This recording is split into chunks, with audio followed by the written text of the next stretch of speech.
Boa tarde, gente. Boa tarde. O meu nome é Mariano Riccheri, eu sou o líder da Ação Verde, Direitos de Propriedade Intelectual. Um novo projeto da União Europeia que começa a funcionar.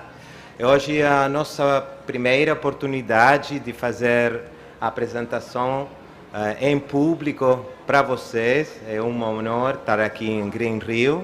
Agradecemos muito à organização Green Rio, com os nossos parceiros mais tradicionais no Brasil, que é o INPI.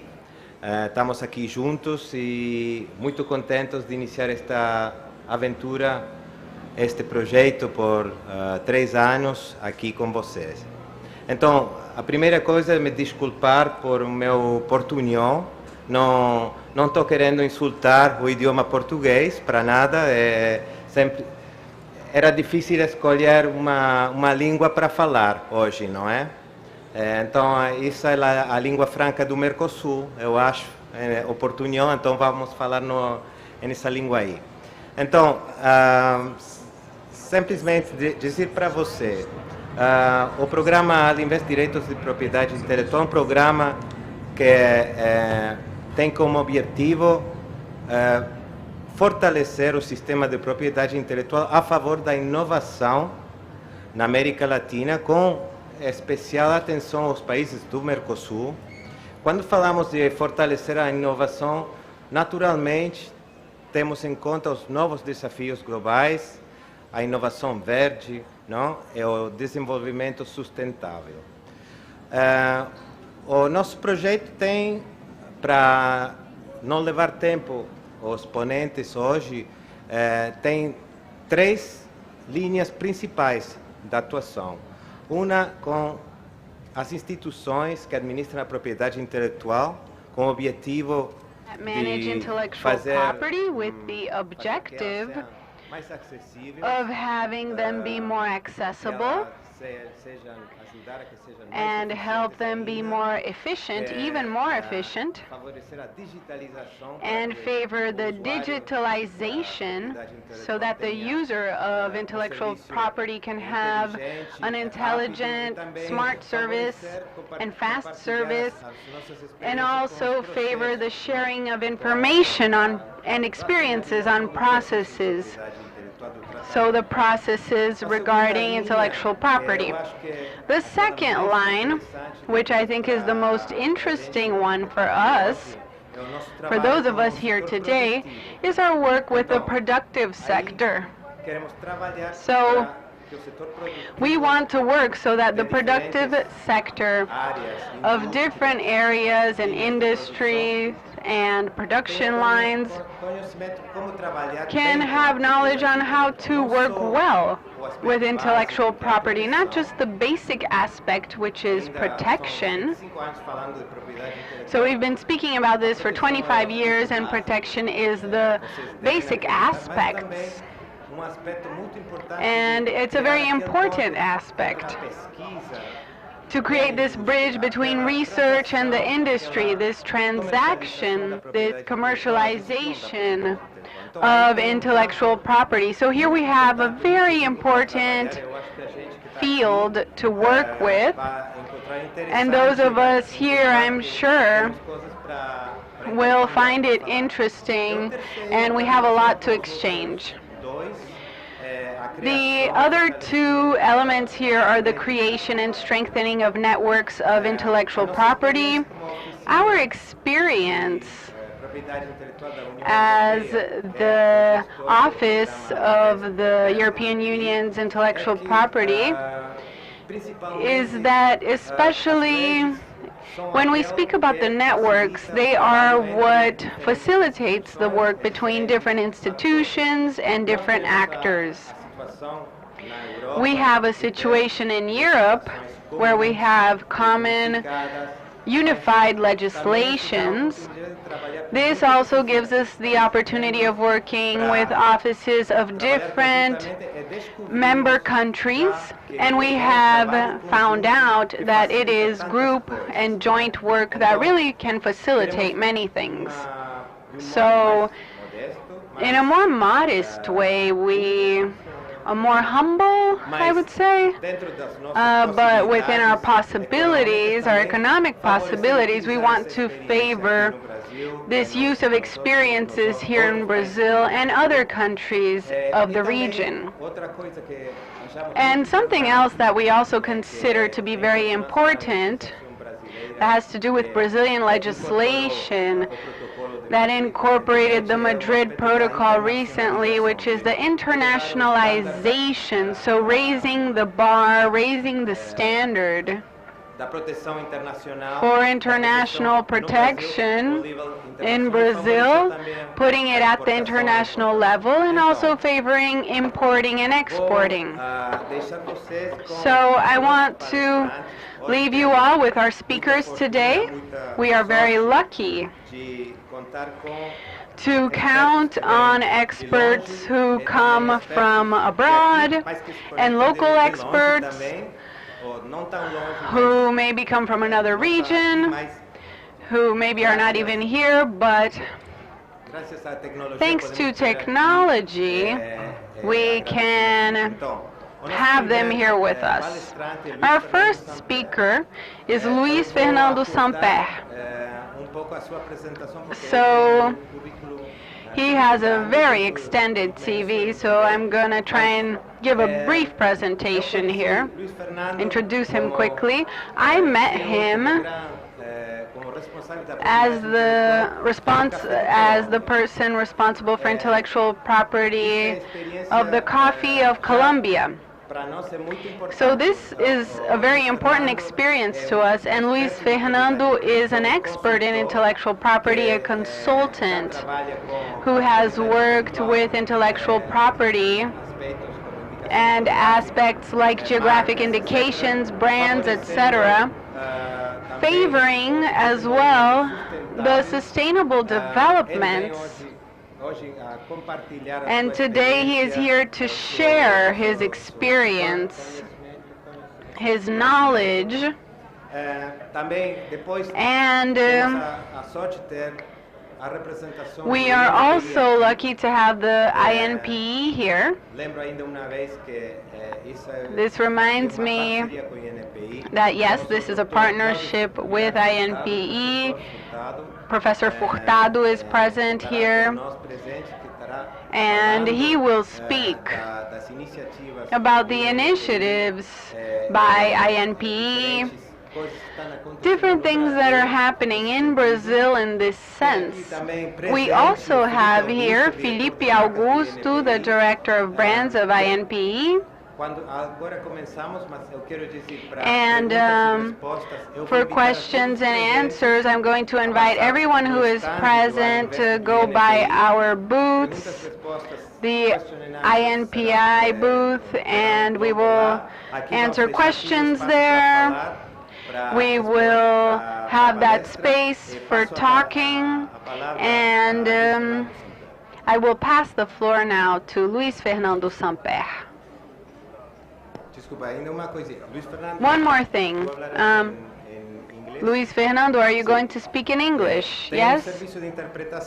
We have simultaneous translation and Luis Fernando will be speaking in English, so if you need the simultaneous translation, we have the devices here. Thank you. The risk of insulting the Portuguese language is quite a risk for me, so I will move to English now. Is my presentation up?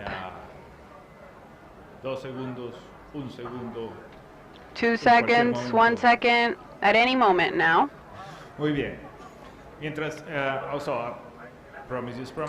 Bom, então eu vou passar para o inglês agora. Okay, so first of all, Primeiramente, to INPI, all invest the European Union for the invitation to be here. It's always a huge satisfaction to come to Brazil. I have come to Brazil many times in my career, and I hope this is not the last one. I have promised that there is a presentation is coming. So in the meantime, what I'm going to be talking is I'm going to be focusing in one topic of intellectual property, that is geographical indications, which is probably the most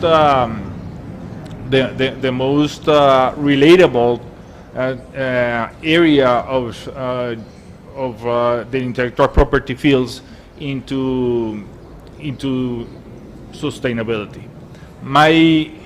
My sense, anyway, that there is a relationship between sustainability and all intellectual property areas, patents, trademarks, indigenous knowledge, there is always a link between intellectual property and sustainable development. But I'm now focusing on geographical indications. Many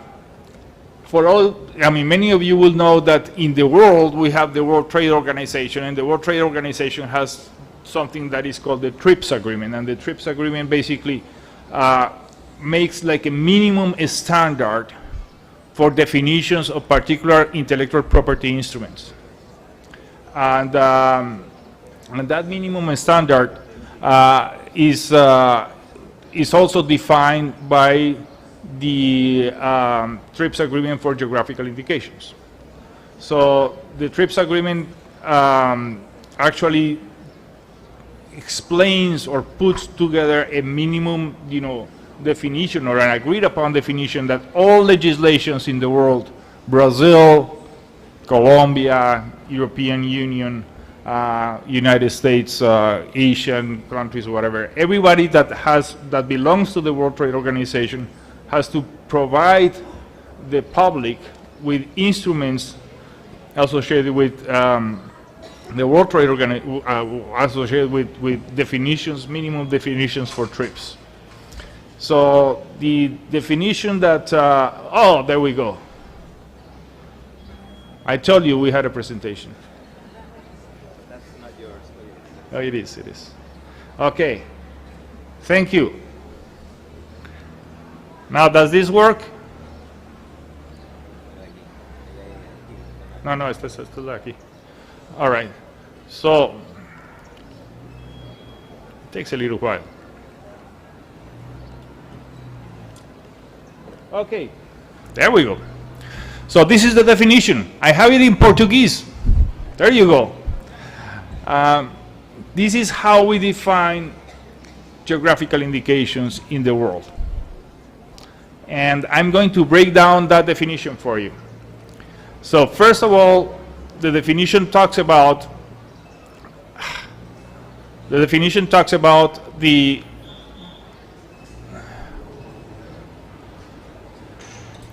a product. I have to highlight that a product is not a service. It's a product. So you can protect products.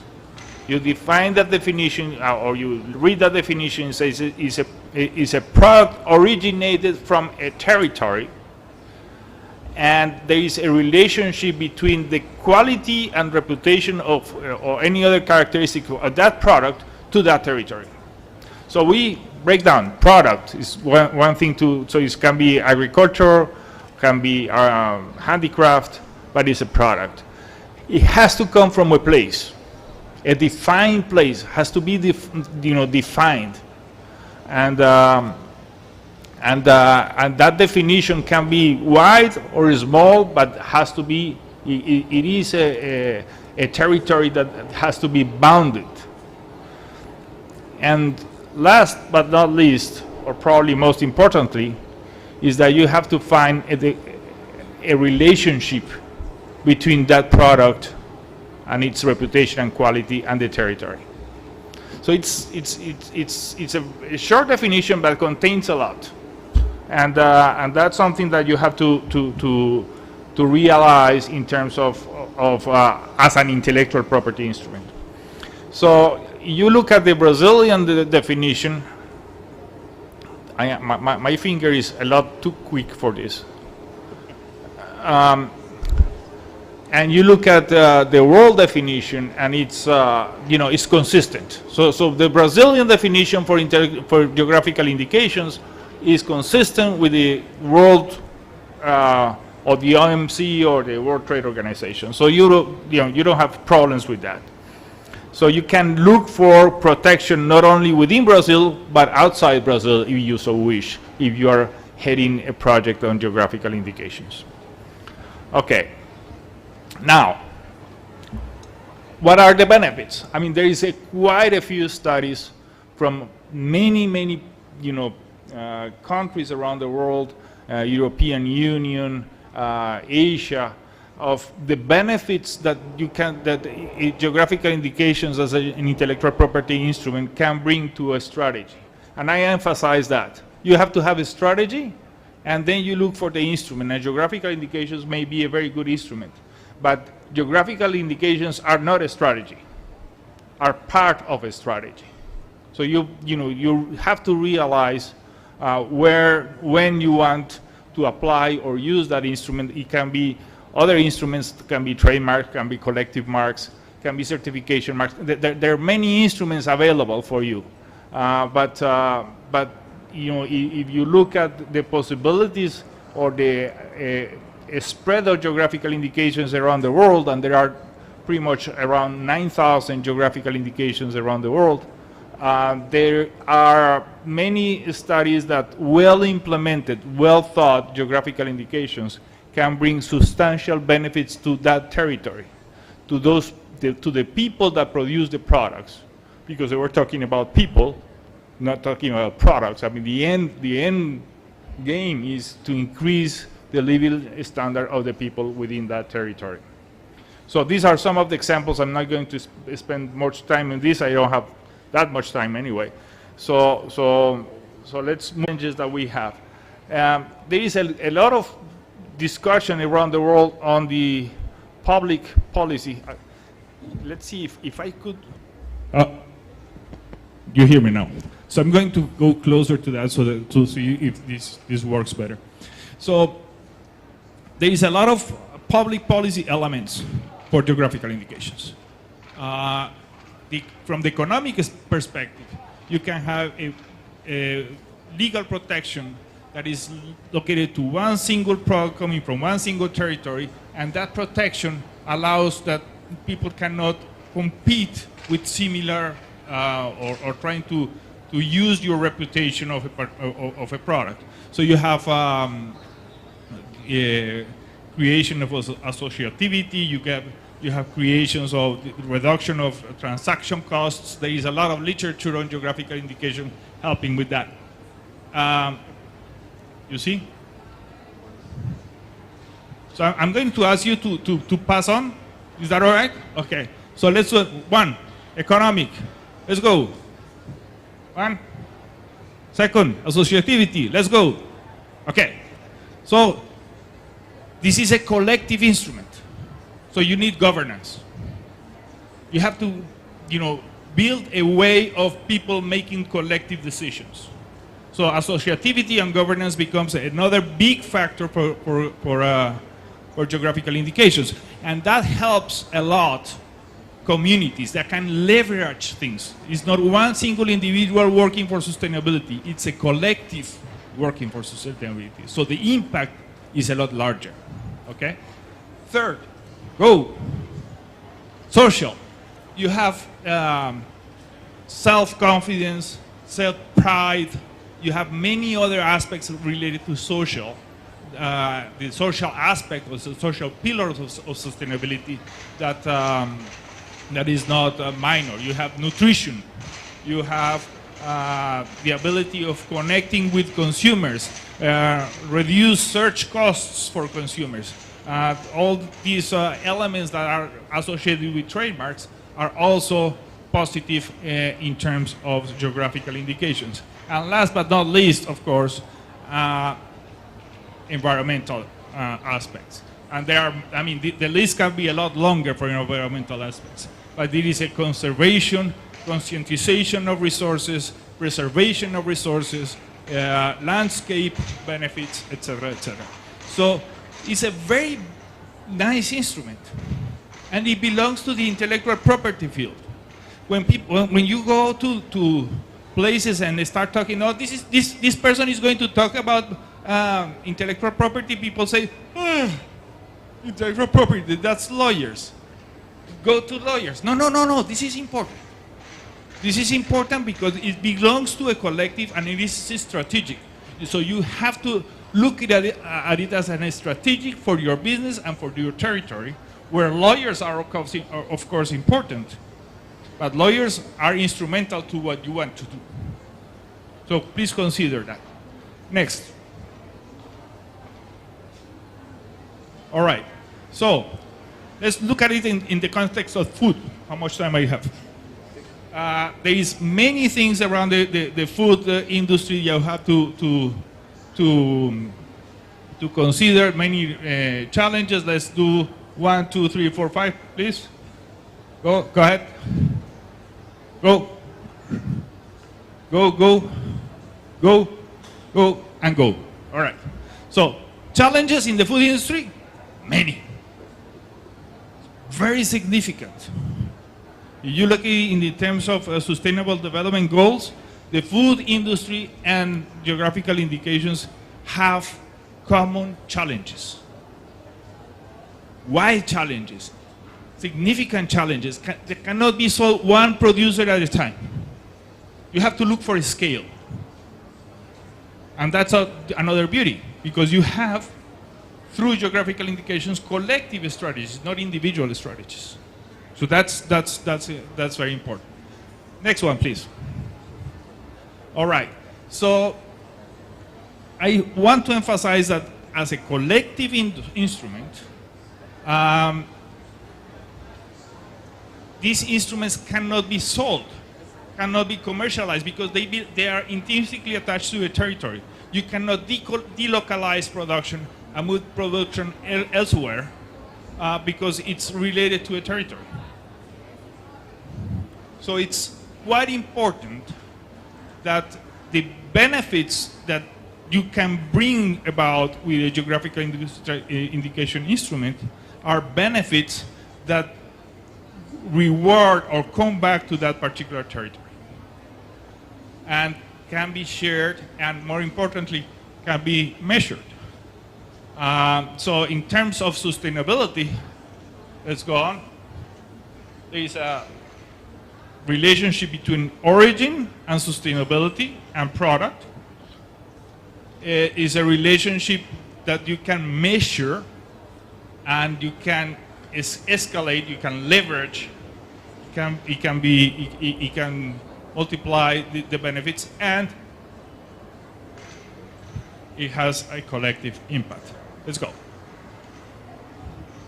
So, if you want to look at territory and sustainability, you want to consider that. How do you measure? There is a strategy that we have developed with FAO and Origin, which has 3 components: prioritize, evaluate, and improve. Next one. And through that, you have to an additional layer, which is communication. All right? So you have to develop as a GI, as a geographical indication, a sustainability strategy. How do you measure? Next. We have developed 62 potential priorities in terms of sustainability, including governance, economic, social, and environmental. We have 62 topics and 437 indicators that we could use to measure that, to measure our progress. And, go on. And these are examples of how we evaluate priorities from the producers, from the government, from local government, from the people in the sector, and we find alliances, ways to develop alliances based on common interests. The graphs show you how you can, there are common interests, and then we can start talking about what we can do together. So, this is a little bit of a description of our database, sustainability instrument database, for 437 indicators. We have classified all these indicators not only by pillar, topic, etc., but also by source, by relationship with GRI, with Sustainable Development Goals, with certifications like rainforest and things like that. I have 2 minutes. Then, next one, please. Certainly, we have a lot to work on. It is a lot of things that can relate or do relate with the 16 objectives of the Sustainable Development Goals. So these are the relationship that we have in terms of GIs. I'm sure most of you will be familiar with SDGs, so I'm not going to work, evolve on that. And just to close, these are the top messages that I want you to take away.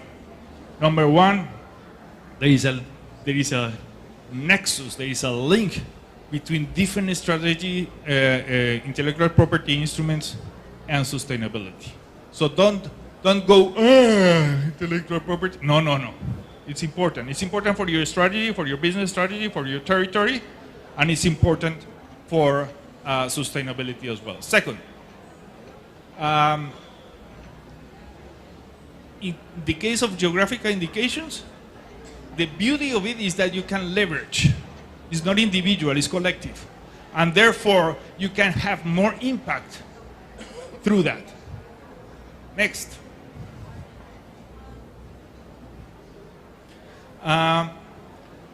The other beauty of geographical indications is that they cannot be delocalized.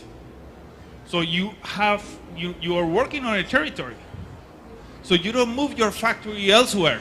You don't move your factory to China because it's cheaper in China. No, it has to be done in the territory. That's the beauty of geographical indications. It is designed to benefit those people that are located in the territory. Okay, so the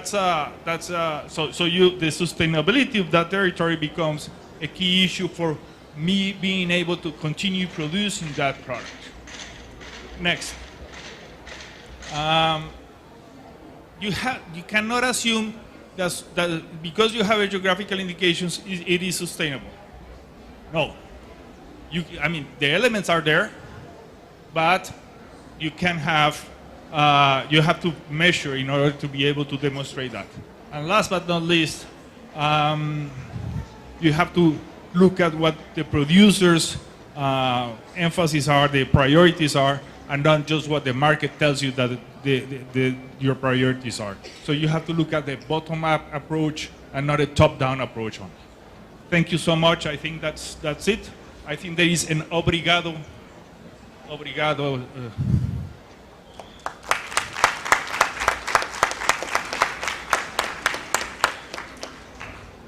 Muito obrigado, Luiz Fernando. Você tem podido superar muitos obstáculos. To overcome several obstacles, I did a very effective communication, but I would like to just remind you something. Continue speaking to you in Portuguese. O café de Colômbia foi a Colombian coffee was the first geographical indicator ever registered in the European Union. Is that so? In 2007, right? Agri and food industry, yes, that's correct. Yes, of course, we did in 2007. I would like to say that it's a geographic indication with a very high standard. So we don't have enough time now to ask questions, but I would like to invite you after the panel to go for the Al Invest stand. This goes to the exit door to exchange with him. But I would like to add, the first report of sustainability for the Colombian coffee was 2011. So, our next speaker is the president of INPI, Dr. Furtado. Are you online? Can we make this connection, please? Dr. Furtado. Dr. Furtado. Good afternoon. Olá, eu estou aqui, vocês... Doutor, você pode falar em português, não tem problema. Aqui, muito obrigado a todos. Eu vou pedir uma gentileza. Se for possível, que a tradução simultânea para o inglês não seja transmitida aqui para o meu áudio, porque eu vou falar em português e vou ouvir a tradução em inglês daquilo que eu acabei de falar. É difícil passar para o próximo conjunto de palavras.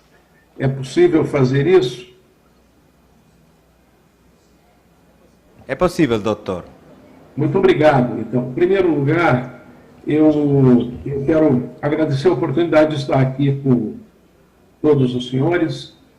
É uma honra para o INPI estar participando de um evento de iniciativa, desse projeto All Invest Verde de Propriedade Intelectual, porque, obviamente, a propriedade intelectual ela está na base de todo o comércio e todo o investimento feito. Nós hoje não podemos desassociar os fluxos de comércio, os fluxos de investimento, sobretudo os fluxos de investimento internacional, de uma adequada proteção da propriedade intelectual dos produtos, serviços, inclusive, que forem oferecidos aos mercados beneficiados. E o programa to the markets. And this program is being developed and designed to be consistent with a public policy from the European Union that maintains a line based on industrial property, which is considered an open and sustainable line for international trade. So there's nothing more important, really, here in Brazil, where we want to look at rights and legal protections and patents in the industry regarding products. It's very important to be here, and our Chief of Staff and other colleagues will be at the INPI booth available to show you all how the INPI can help, and help in a priority manner, these commercial transactions and investments that may be done in this green economy area. And that is why we are involved with promoting these objectives of the Green European Deal. And if any country can organize itself, insert itself in the world industrially, this country needs to have an institution such as the INPI that deals with intellectual property. It needs to be efficient. It needs to be more and more accessible through different programs. And these need to be based on a lot of information technology. We are very concerned with being efficient in this way. We want to show our processes. We want to answer questions very quickly.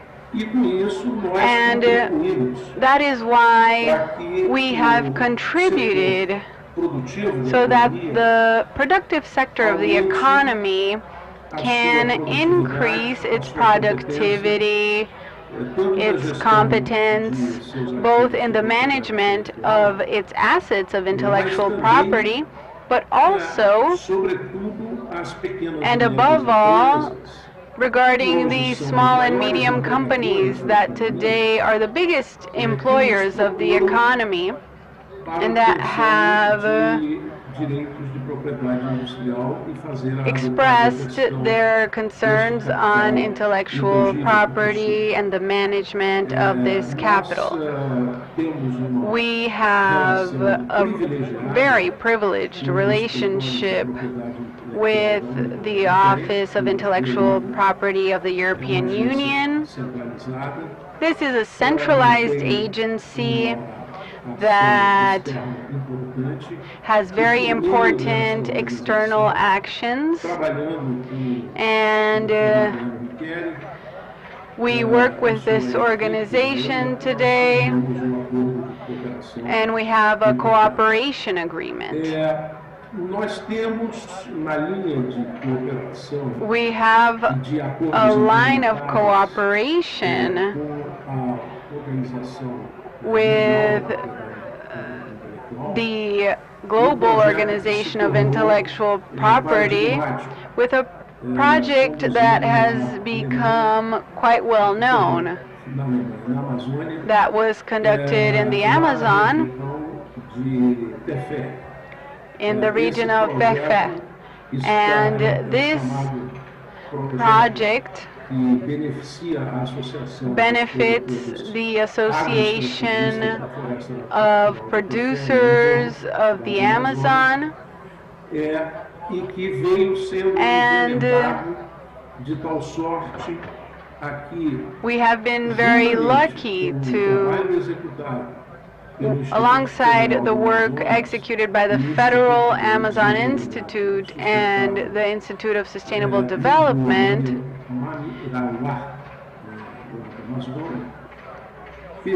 we have been able to qualify these products from this region in order to obtain this registry, this certification for collective brand. So this applies to different products. So, for example, different nuts. And we have been able to very efficiently address these products, because they can now be taken to the international market, because we have all of the characteristics that follow security and quality standards, and we have the traceability of this production. At the INPI, we have prioritized examining these cases of geographic indication or origin and products that are considered green. Of course, they need to have their own characteristics, and what I can say is that the INPI has been very fast and secure in its actions to define patents, and normally it's a year to a year and a half in our timeline. And the INPI is prepared to offer mentorships in the patent area, which is very special for these patents that constitute these prioritary products. And we also offer mentorships regarding geographic origin. We have a very important partnership in this area with SEBRAE. And we have a geographic origin that was recently granted here in the state of Rio de Janeiro. Producers of oranges here in Itaboraí. So these are specific oranges that have a specific quality index, and specifically the sweetness, is 70% higher than that of other products that are considered high quality and commercialized in the market. So this is the kind of activity that we help organize, and this of course benefits the local communities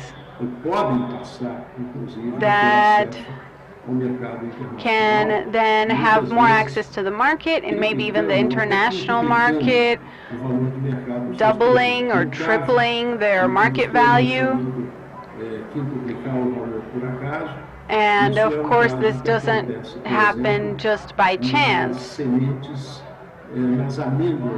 And for example, we have seen this in some cocoa seeds in some regions. This is another geographic indication. And that being said, I want to encourage you all to visit the INPI stand, our booth at this event. And please do speak to our brand director, our director of geographic indications, who is also at the event. And so you will be able to access all of this information on how we collaborate with local producers, and you will see these definitions and how we are following these international definitions and standards here in Brazil. We have geographic indications that have been granted in Brazil following these guidelines. So my colleagues are at the event ready to answer your questions. Please seek us out personally. Start a conversation with us, be it personally or online. And let's transform the Brazilian business environment in the intellectual property area and make it more and more favorable to the development of business, both of national producers and international producers who want to have access to our local production. Thank you to the organizers of this event. Thank you for this opportunity.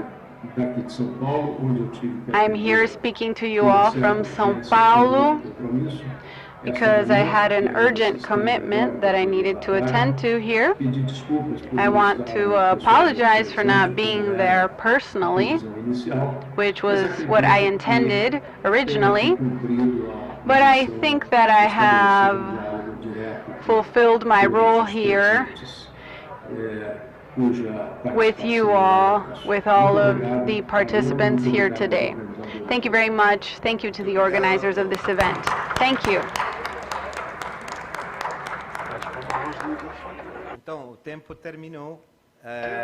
So we are out of time. Thank you so much. We are very grateful to the INPI, Dr. Furtado, especially for the support we receive here in Brazil, for this partnership that we at the European Union Intellectual Property Office feel is a very privileged opportunity. And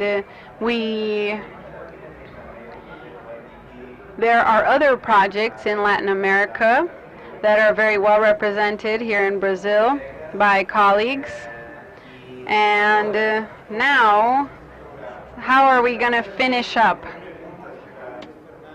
We invite all of you to go to the stands if you have any questions to ask. They're going to be here to answer questions that you might have. And then we have a cocktail in the workshop room at 3:30, so you're all invited to go there, okay? Thank you. Thank you very much.